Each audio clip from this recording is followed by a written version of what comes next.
Hey everybody, welcome back to a new edition of 20 Minutes. Yeah, I know it's been a while. It's again had a couple issues here at the house and a couple of tech issues, but fortunately we got all that worked out and we are back and going to hit it hard again, leading up to kickoff 2023. And again, love talking to coaches from across the state and love talking to the newer guys in the first year coaches coming on, and we certainly have one of those as a guest today. And a young man I had the pleasure to know when he was in high school. It's kind of scary to think about, but Shane Finnane from St. Ed's in Elgin, again, former Green Waver. Is that what we call you guys? Yeah, we're the Green Wave for sure. Yeah. Former Green Wave, wound up going to West Point as a West Point graduate with honors. We'll With add, honors. want to add that. And that's a tremendous accomplishment in itself, and all those great accomplishments. And look at you, you're back at your alma mater, taking over from Mike Rolando after Mike stepped aside and retired. But first of all, great to see you again, and welcome aboard. And welcome back to Illinois high school football. Yeah, you too, and I appreciate it. It's been a great time. Obviously, you spoke to a little bit of the background, but you spoke on Mike Rolando, and he was my coach 7th grade through 12th grade. So Wow. It's a pretty cool story to follow along with. But obviously, had my tenure at West Point, served some time in the Army, and then Illinois it's where family is. It's where I always wanted to wind back up, and coaching just kind of happened. Obviously, I think we'll get into that, but yeah, it's good to be back. So what are you doing now? You're done with your Army obligation. So what are you up to these days? Yeah, so I spent some time just trying to figure out right fit as far as profession. I did some consulting with a really good company, integrated project management. Went from there and decided to kind of switch gears and get into my roots. My education at West Point was in construction, civil engineering. I was actually doing my master's 2 years ago. I got my master's in civil engineering with a focus on construction engineering and management from the University of Illinois, which is the top school for civil engineering in the country. Was doing that and was focused on being in construction, worked for a small firm that's actually two blocks from my house. COVID did some damage to me in that manner. We weren't getting a lot of work in the door, so I was last man in, first man out. But it put me in the right place. I took a couple months off, was trying to figure out what to do, and I actually I put my resume out there as a football coach and was just trying to figure out where the best place was for me.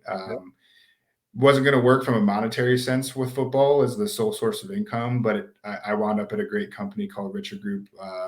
Started as an operations construction manager, and then I've kind of climbed my way up to a director level role, dealing with more of our software and technology level initiatives, all in that same time frame. So if you're keeping a tally, if you're keeping a tally, I wasn't coaching at that time, but started with this company. Was also doing my grad degree, and then Coach Rowe posted on Facebook and said he needed some assistant coaches, and I'd always wanted to get back to the field, and St. Ed's has the right schedule for me to make it work. So I started coaching in 2000, it was post-COVID, so 21. That was my first season, mostly D-line, O-line. I think I kind of touched every piece of the field, though. And then wound up 2 years ago, kind of gave me the head nod and said, you're going to be the next guy when I step away. So it's been a good tenure. Also, like we've kind of already discussed a little bit, got engaged in that time frame and working on that too. So yeah, my personal life, besides everything else we got going on. Exactly. Get that in while we can. Right.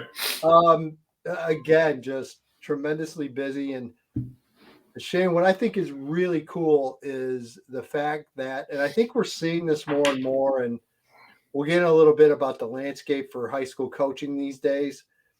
But I'm really excited to see schools not hesitate as much for bringing in guys not in buildings, and guys like you that obviously you have the background, just your West Point career alone gives you that background, and yet you're coming from the outside world, but coming back to teach and to give back to the schools. And I think yeah, there's a lot of value, obviously, when coaches make a hire and when schools make a hire inside the building.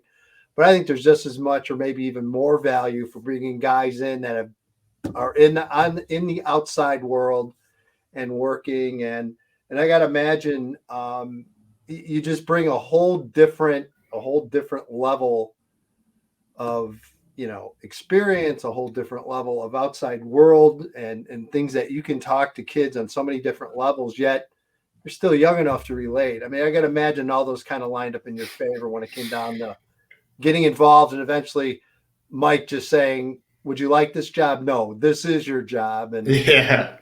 so it sounds like you didn't have much of a choice.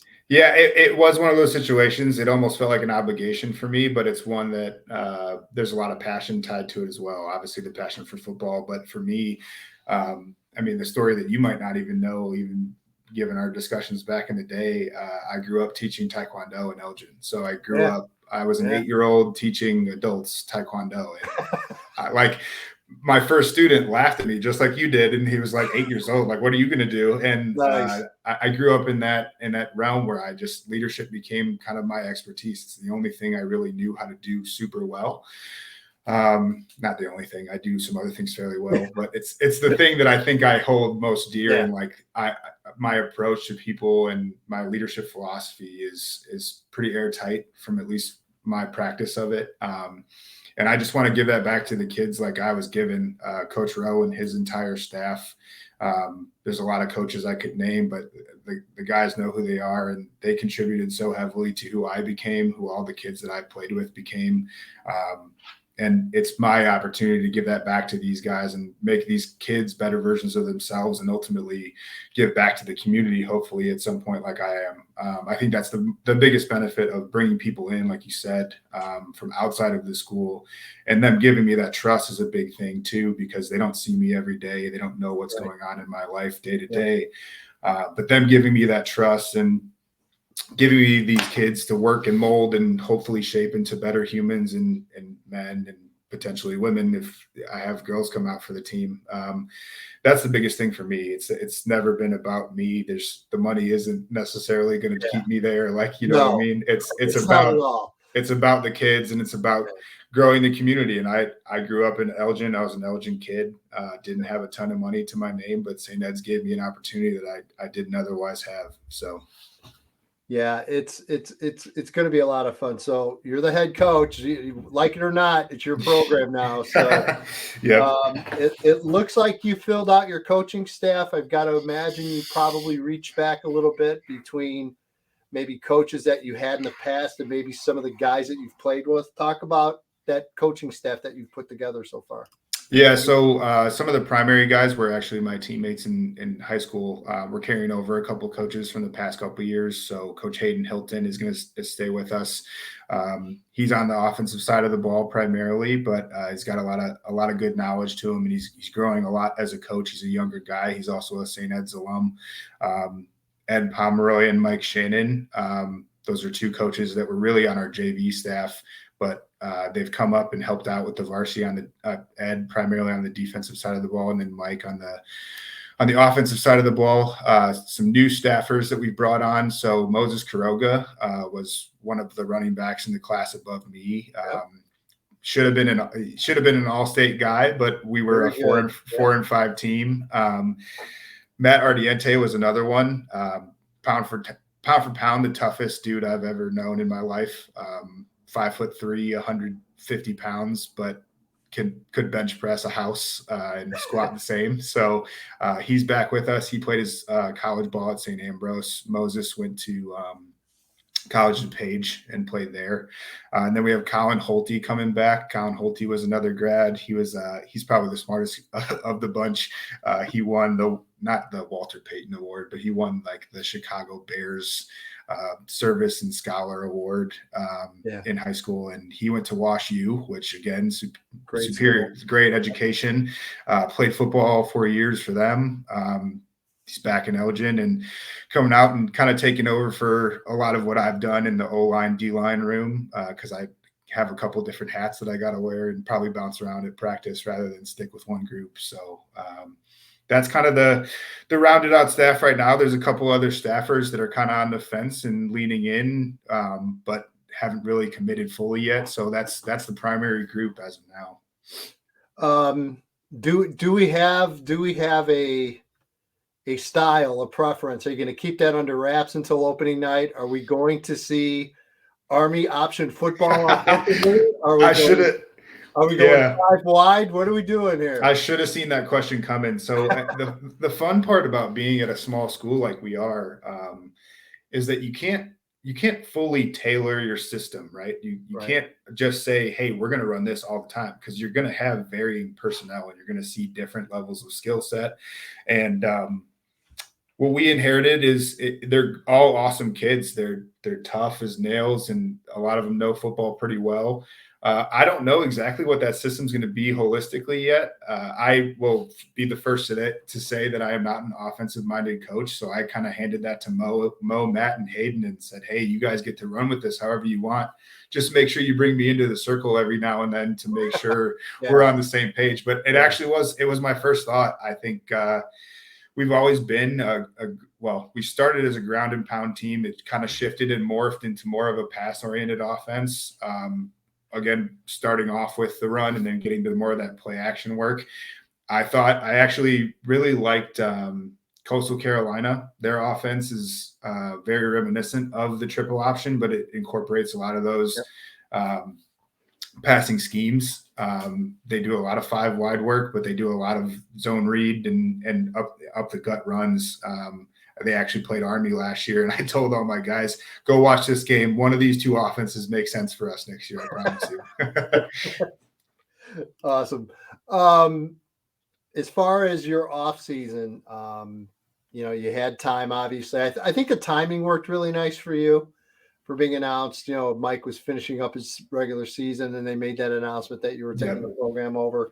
I can imagine that had to benefit you, because obviously you knew right away that you were going to jump into this, and the kids knew, and everyone around the program knew. So I imagine, again, you're a smaller school, so I know you've got a lot of your athletes probably playing 2 and 3 different sports, I would imagine. Yeah. What have you been able to do with them in the off season? Do they have any type of lifting session, and just kind of what the off season program was for these kids leading up to, spring and eventually into reporting back for team camp? Yeah. So one of the pieces that's different about being a head coach is the off season starts in season, essentially. So I was in season going to a lot of youth games and seeing a lot of kids in the area and just spreading the word that I was going to be the head coach, and that the school was an option for a lot of kids, because a lot of people don't know that St. Ed's is an option in the Elgin, Bartlett, St. Charles area. So just kind of getting the word out on us and trying to spread that we're going to build something successful. It's already been built. It's just keeping up with it and improving it ultimately. I'd say the off-season program itself, I went back to my roots. My father actually gave me the program. It's what I did in high school, and I wound up being one of the strongest guys in the area and really in the country. That I'm having these guys build up, and I track all of their numbers from what their baseline is as far as bench, squat, power clean, all those things, and how they've improved from a month-to-month basis. We have a monthly strength testing, and we actually just did our first school combines last week. So we did the full gambit. We did a 40, a shuttle, a vertical, a broad, and then we did all the basics that we do in the weight room every month. I think it's imparting knowledge too, because a lot of these kids have never seen that. It's something that I saw all the time in high school, but they're getting used to it. So it's a lot of just preparing kids for what the next level could be and could look like, and knowing where they kind of stand as well. There's also all the recruiting aspects and all those things, as you know, trying to get kids to the college level. We just had I'm not sure if you saw this one, but Owen Morgan, our center, is going to go to Cal State Pueblo. Just announced that this week, but awesome. He's like those initiatives are really my big presses, because the opportunity for me isn't just to get these kids to graduate, it's to get them to a higher level if they want it, and make sure that they're successful at that level. Yeah, you talk about the educational aspect of it, and I've got to imagine what is such a great appeal for St. Ed's having you back is, look, here's one of our own. went through here, wound up at West Point, graduated. Look at what he's done. He's in the real world. And I got to imagine that message has to and has been going out to more than just athletes interested in St. Ed's. I can imagine you can sit in an open house and talk to whether they're an athlete or not and give them real life benefits of going to that school. I got to imagine the administration's probably going to lean on you a little bit when it comes to those situations as well. I hope so. I hope that's the case. I was actually at the play this weekend. We went to I already forget what it's called. It's about a plant though that eats a bunch of people.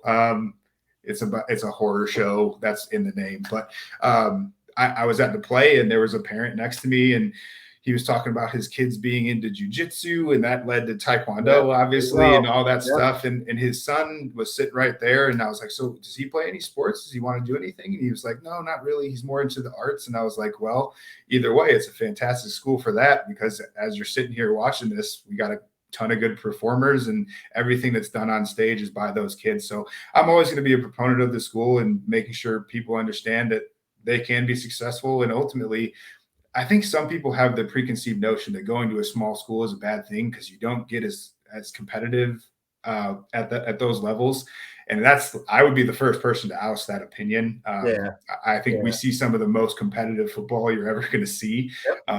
Back in the day when we were playing Driscoll, Montini, and Marion Central when they were winning all their titles. And I think the conference we're going to is getting back to that core. So there isn't a better place to be in football, especially where you can contribute in multiple sports and multiple things. So, well, and I'm glad you mentioned that, because where I wanted to take this next is talk about conferences and something that, it's always been pretty involved when it includes St. Ed's and a lot of the smaller Catholic / private schools and kind of that Western suburban angle there where, you got the Aurora Christians and what have you, but I mean, obviously Mike Rolando had some success and had some winning seasons, and the years he didn't, I tell you what, you look at those schedules and you could take out, 6 out of the 9 were state playoff teams, and most of those teams usually advanced. And, you're leaving a Metro Suburban Red that was a very, very strong conference, and now going to the new Chicagoland Christian Conference. It's going to be the same thing. Just looking at your schedule, I mean, you've got some really good schools right off the bat, and nothing's given, everything's earned when it comes to your schedule. But again, you talk about competitive. They might be smaller schools, but from a playing level standpoint, it's as good as anyone. Yeah, we compete with the best. We always have. That you talk about back in the day. That I mean, the year that we talk about probably the most was my junior year. I think you actually wrote our last game of that year. We played Marmion, and you said that was the best 2, 3, and 5 teams that the state's probably ever seen. And I mean, that year our 5 losses, 2 state champions, a state runner-up, and 2 quarterfinalists. So like, that's the conference we came from. That's who we are. That's what we know. And this conference is going to be no different. Hope had their best year last year, and they got a couple of big guys coming back. AC is always a great competitor. Wheaton Academy has really come up since my time. We played them for the first time my senior year, but they've really come up as a program and built that school well. Even there, I mean, teams like Bishop Mack isn't what they were back when I was in high school. They're still good.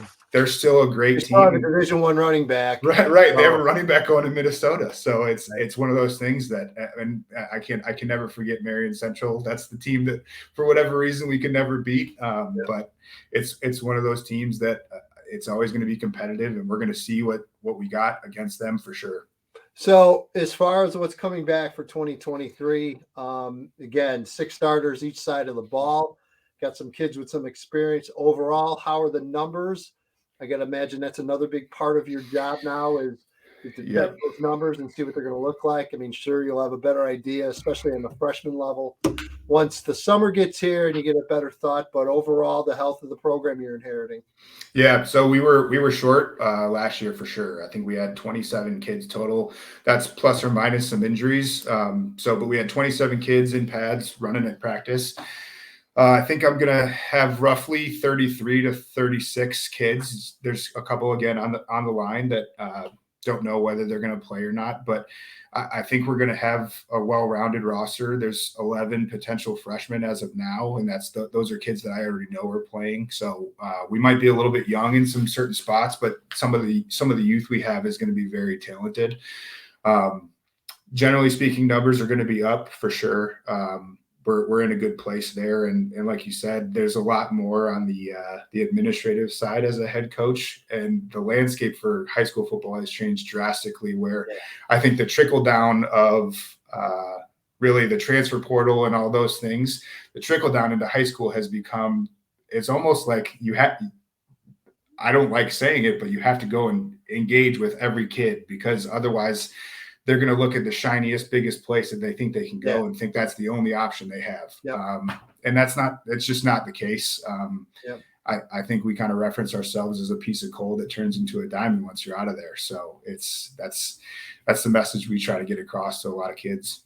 Yeah, no doubt about it. And I'm sure that message is going to carry forward. There's no doubt. I think you're a living example of what you can do given that opportunity coming out of St. Ed's and 100% moving on and doing some great things. And your coaches as well. As you mentioned, you've got nice tie-ins and connections. And again, just excited for you, man. Great to see you again. And just congratulations on the success, and looking forward to see what you do with this opportunity and move forward. And again, great to just reconnect. And I know we'll all be watching to see how things go, and just wish you the best of luck.